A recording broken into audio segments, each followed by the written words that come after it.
Hi, buting inita guys. Oy, sige rin mag burn out diri sa amo. Dako na kayo kung gibayran nga kuryente ba. Mga nailisod karon kay kamahal sa among mga bills. Ano amiga? Ga problema ka sa kurente mo nga sigig ka wala-wala? Hindi ka na problema sina amiga. Kay Mendigo Solar na kita. Ha? Digo Solar? Asa ta maka-inquire ana? Ang Digo Solar amiga, ma-inquire nimo na sa diri nga numero og mao ni ilahang main nga branch sa Digo City.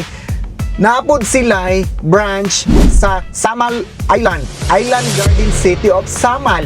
Unsa pa man imong gipaabot? Mag-inquire ka na sa Digo Solar. Kaya ang Digo Solar, nag-install sila og solar panel para sa imuhang balay, para di ka na mag-antos sa kainit nga sige lang ka brownout ka nawala ang kuryente sa inyuha. Kay mao na inong nagadako ang inyong bills.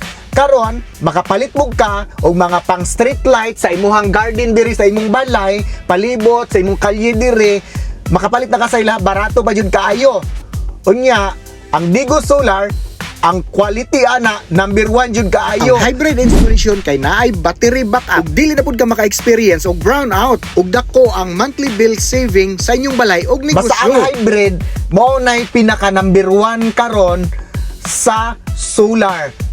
Hybrid kay nanay battery backup. High-tech na jud kaayo, high-tech kaayo sila.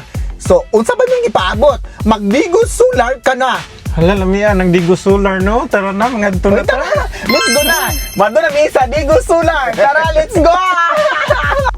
Gusto mo bang makatipid sa kuryente? Hanapin mo na ang Digo Solar diha sa Digo City ug sa Samal Island. Alright guys, thank you for watching.